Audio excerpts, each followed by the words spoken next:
Salam hörmətli müəllimlər, hər vaxtınız xeyirli olsun. Dəyərli həmkarlar, sizinlə mən texnologiya təlimçisi Aslanova Sürəyya. Bu dərsimizdə əziz müəllimlər 5-ci sinif texnologiya dərsliyinin 9-cu mövzusu haqqında, yəni oduncağın emalı üçün iş yeri və alətlər haqqında məlumat verəcəm əziz müəllimlər. Ümumiyyətcə gəlin görək ilk öncə iş yeri nəyə deyilir müəllimlər? Deməli iş yerində işin icrası üçün uyğunlaşdırılmış və müvafiq alətlərlə təchiz edilmiş bir məkan adlandırılır. Yəni ki, əziz müəllimlər, iş yerində oduncaqdan hazırlanan işlər, baxın bu veristak üzərində icra olunur. Yəni xarat veristakı üzərində icra edilir əziz müəllimlər. Ona görə də bu şəkilləri mən vermişəm ki, xarat veristakının şəklinin, yəni hissələrini biz öyrənək.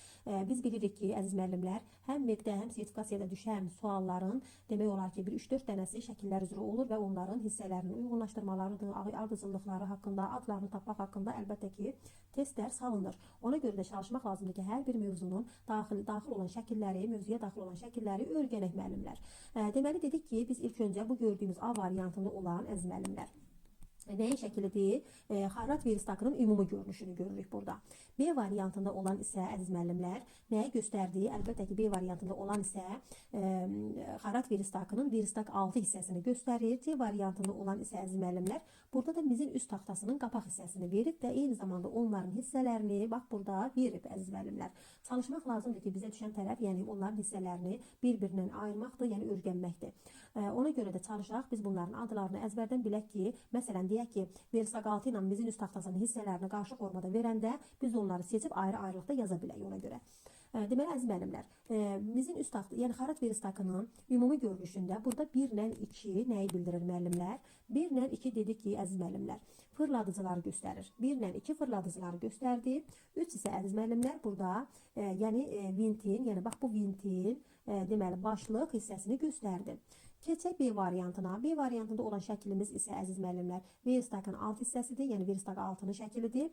Burada da bunun çox hissələri yoxdur. 4 dənə hissəsi var əziz müəllimlər. Yəni burada 4 hissəsi var bunun. Deməli 1, 2, baxın burada 1 ilə 2 nəyi göstərdi? 1 ilə 2 arxa ayaqlar və qabaq ayaqları göstərir. 3 isə əziz müəllimlər burada 3 pas hissəsini göstərdi. 4 isə əziz müəllimlər birləşdirici hissələri göstərir. Baxın burada birləşdirici, yəni arxa və qabaq ayaqlarının ortasında birləşdirici hissələr var burada.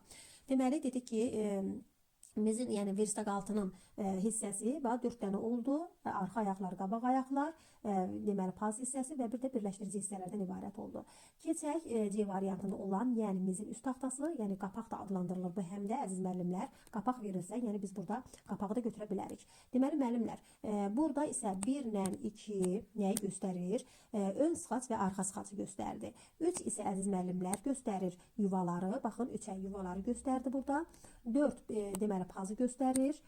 5-də burada göstərir nov hissəsini, 6 dayaq hissəsini. Burada göstərilən 7-lər isə əziz müəllimlər, 7-lərin izahını birinci şəkildə, yəni A variantında olan şəkildə vermişdim ki, bunlar nə idi? Fırladıcı hissələrdir. Baxın, fırladıcı hissələrdir burada.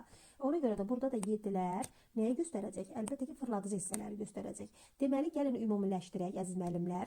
Dedik ki, mizin üst taxtasının, yəni qapaq hissəsinin hissələri nə oldu?